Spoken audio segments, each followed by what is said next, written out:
என்னடா வாங்கிட்டு வந்திருக்கா? கருப்பு காராமணிண்ணா. தட்டம்பயிறு. கருப்பு காராமணிண்ணா.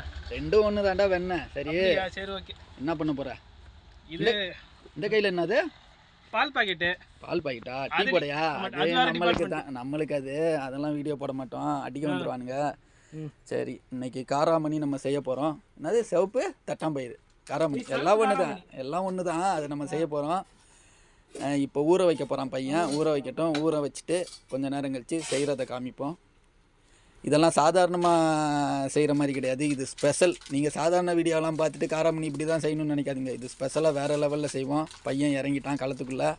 ஓகே, நாங்கள் ரெடி பண்ணிவிட்டு எப்படி இருக்குன்னு பாருங்கள். இப்போ என்ன பண்ணியிருக்கோன்னா, காராமணியை நல்லா கழுவி இப்போ ஊற வச்சாச்சு. அதாவது டபுள் மடங்கு தண்ணி. அது காராமணி வந்து கால்வாசி இருந்துச்சுன்னா அதை மாதிரி டபுள் மடங்கு நல்லா மூழ்கிற அளவுக்கு நம்ம ஊற வைக்கணும். ஒரு 2 மணி நேரம் 2.5 மணி நேரம் நல்லா ஊற நம்மளுக்கு வந்து நல்லா சீக்கிரம் வெந்துடும். பார்ப்போம், நம்ம நல்லா ஊற வச்சுட்டு வேக வச்சுட்டு எப்படி இருக்குன்னு பார்க்கலாம். 2 hours later.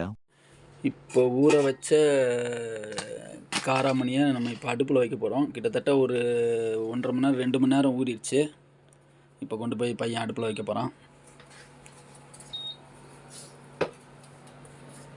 வச்சாச்சுங்க. இதுதான் இங்கே நாங்கள் ஊற வச்ச காராமணி. நீங்களே பாருங்கள், நல்லா அந்த ஊறி கொஞ்சம் பெருசாக வந்திருக்கு பாருங்கள். இது இப்போ வரைக்கும் கொஞ்சம் முன்னாடி வரைக்கும் அந்த பாதி இந்த சட்டி நல்லா ஊறி பெருசாக வந்திருக்கு பாருங்கள். கூட்டி வச்சிரு. ஓகே, வெந்த பிறகு பார்ப்போம். சரி ஓகே, இது இப்போ நம்ம மூடிடுவோம், தட்டை வச்சு மூடிடுவோம். நம்ம கொஞ்சம் நேரம் வெந்த பிறகு உப்பு போட்டுக்கணும், தேவையான அளவு உப்பு போட்டுக்கணும். ஏன்னா கொஞ்சம் வெந்துருச்சுன்னா, உப்பு இருந்துச்சுன்னா கொஞ்சம் லேட்டாக வேக ஆரம்பிக்கும். இப்போ நம்ம கொஞ்சம் வெந்த பிறகு உப்பு போட்டோம்னா கொஞ்சம் வேக்காடு கொஞ்சம் இதாகும், நல்லா வேகும். கைஸ், இப்போ நம்ம வந்து உப்பு போட்டு நல்லா கலக்கிக்கலாம். இப்போ கூட வேகட்டும், நம்ம தட்டை வச்சு மூடிடுவோம். Okay, 15 minutes later. ஓகே, 1/4 மணி நேரம் வெந்து போச்சு. சரி, இப்போ எடுத்து பார்ப்போம் எப்படி இருக்குன்னு. வெந்திருக்குன்னு நினைக்கிறேன்.